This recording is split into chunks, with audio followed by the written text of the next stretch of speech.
Оразада мұсылмандар ауызды хурмамен ашуды сүннет деп санайды. Ендеше хурма қандай ауруларға ем екенін тыңдай отырыңыздар. Достар, видеоны міндетті түрде соңына дейін қарап, каналыма тіркеліп кетулеріңізді сұраймын. Сіздердің әрбір қолдауларыңыз мені шабыттандырады. Хурма қандай ауруларға ем? Медицинада хурманы бір күнде ең көп дегенде 5-еуін жеуге кеңес береді. Мәселен, Израильде жүргізілген зерттеуде хурма мен алманы салыстырған. Нәтижесінде алмаға қарағанда хурмада витаминнің көптігі дәлелденген. Дәрігерлер тіпті тәтті әрі зиянды кәмпиттерді хурмамен алмастыруға кеңес береді. Сонымен, хурма 21 түрлі жағдайда адам ағзасына ем. Хурмада калий мөлшері өте көп. Ол жүректің қалыпты жұмыс істеуіне пайдалы. Бұл өз кезегінде жүрек аурулары мен талмасының алдын алады. Бауырды токсиндерден тазалауға көмектеседі. Сондай-ақ цирроздың пайда болу қатерін төмендетеді. Бауыр фиброзы белгілерін жеңілдетеді. Аш қарынға желінсе, ішектегі, бауырдағы құрттарды өлтіреді. Хурма көз жанарының көру қабілетін жақсарта алады. Сәбіздегідей, оның құрамында А дәруменінің мөлшері көп. Егер өзіңізді сергек әрі қуатты сезінгіңіз келсе, хурма жеп тұрыңыз. Бар болғаны 3 хурма жесеңіз, бір күнге жетерлік энергия аласыз. Хурма бұл асқазан функциясы бұзылған кезде ас қорытуға таптырмас өнім. Оны асқазан ішек жолының аурулары, тіпті асқазан жарасының профилактикасы үшін де пайдаланады. Араб әйелдері көп ғасырлар бойы хурманы еріннің күш-қуатын арттыру үшін қолданып келеді. Ол үшін жемісті ұнтақтап, ерлердің кофесіне қосады. Бұл өнімнің құрамында құмарлықты, жыныстық қабілетті арттыратын түрлі амин қышқылдары бар көрінеді. Шаш сынғыш болса, тері құрғаса, әжім ерте пайда болса, хурма жеу қажет. Оны косметикалық маскалар хурманы қосуға болады. Себебі хурмада йодтың мөлшері де көп. Ал хурманы сүт араластырып, қалампыр қосып ішсе, өкпенің қабынуы сияқты тыныс жолдарына шипа. Хурманың құрамында танин көп болғандықтан дене жарақаттарын тез жазады. Адамды арықтатады. Егер күрішпен бірге пісірсе, семіртеді. Хурманың құрамы А, Е, Б дәрумендеріне де бай. Алмадағы темірдің 2 есесі хурмада табылады.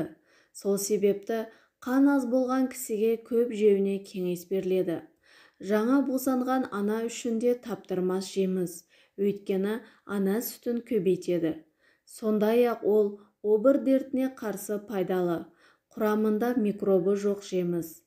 Хурма сүйектерін үгітіп, кофе қып қайнатып ішсе, жүйке жүйесін тыныштандырып демалдырады. Сонымен қоса хурманы жатардан бұрын жесе, сал ауруына қарсы өте пайдалы.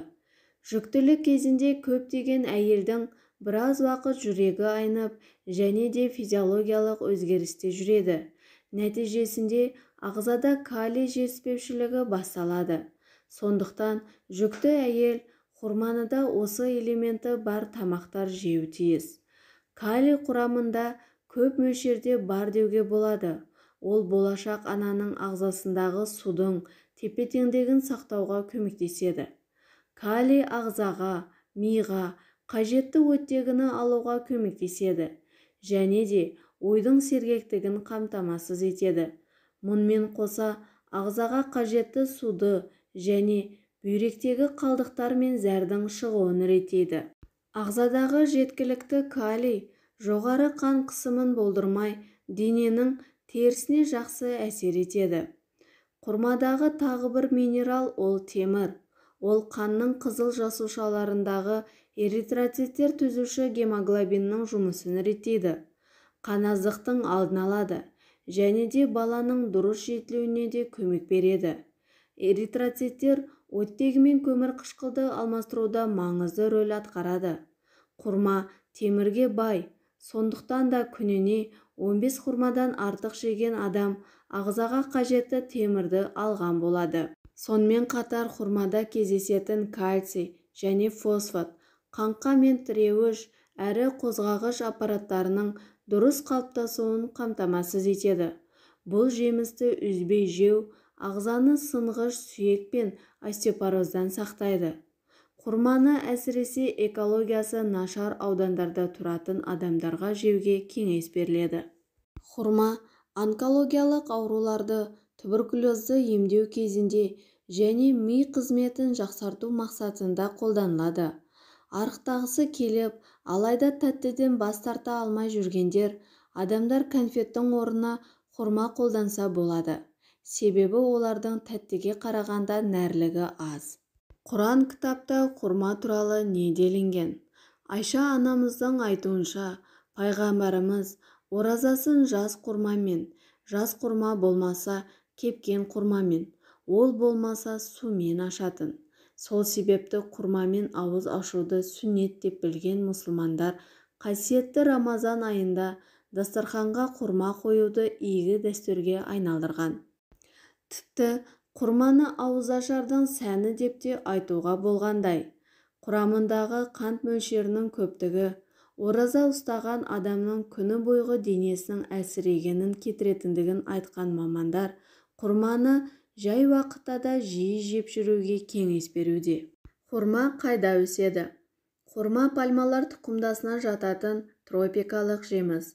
Тігінен 24 метр биіктікке дейін өсетін хурма пальмасы көбіне ыстық климатты аймақтарда өседі.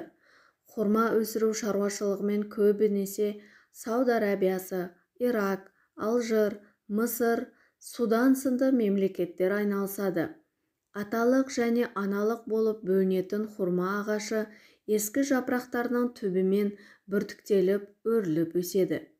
Төбе жағындағы әдемі шашақты жапырақтарының ұзындығы 5 метрге дейін жетеді. Хурма отырғызғаннан кейін 4-5 жылдан соң барып жеміс бере бастайды. Салмағы 8 келіге дейін жететін бір шоғырына 1000-нан аса жеміс бітеді. Әр ағашынан 40-80 келі жеміс алуға болады. Шамамен 150 жылға дейін өмір сүреді. Ал достар, бүгінгі видео ақпаратым сіздерге ұнады деген ойдамын. Менімен бірге соңына дейін бірге болғандарыңызға көптен көп рахмет. Каналыма тіркеліп, маған қолдау көрсетулеріңізді өтінемін. Сіздердің әрбір қолдауларыңыз мені шабыттандырады. Ал келесі видеоның қандай тақырыпта болғанын қалайсыздар, комментарияға жазып кетсеңіздер болады. Сіздермен бірге болған 100 жаса каналы. Сауда саламат болыңыздар, ауырмаңыздар.